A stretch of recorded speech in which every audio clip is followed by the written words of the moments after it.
And I just want to begin by expressing my sympathies and the sympathies of my party and our solidarity with all those who have lost their lives, particularly in the recent days and weeks of this latest series of incidents.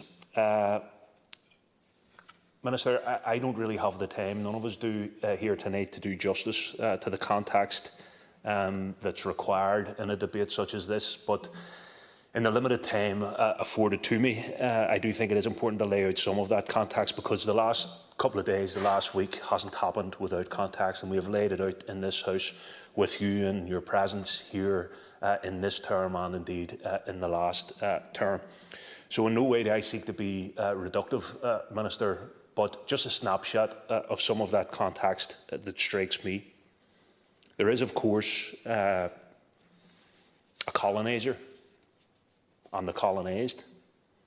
There are, of course, those who are implementing apartheid and those who suffer that apartheid. There are those who are driving people from their homes and demolishing them, and those who become refugees as a result. There are those who build illegal separation walls and those forced to live behind them. There are those who break international law and the Geneva Convention, and there are those who are victims of these war crimes. There are those who cry out for international support, solidarity and help, and there are those who bomb the media outlets through which these people try to do it.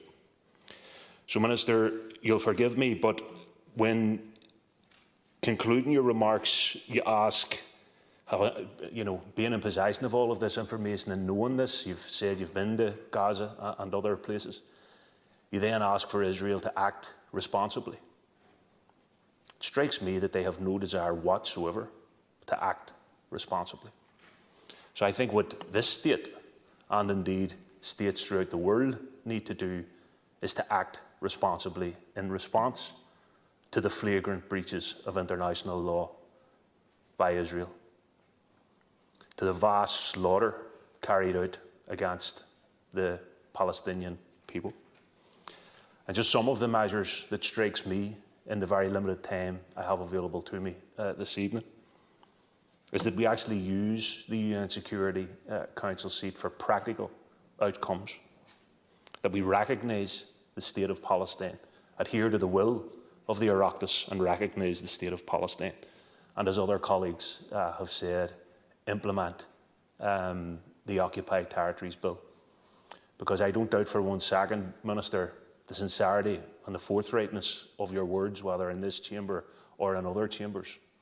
But it's time now we move beyond words and we moved into action, because we owe that to the people who, has rightly been acknowledged, are suffering, enduring and dying as we speak.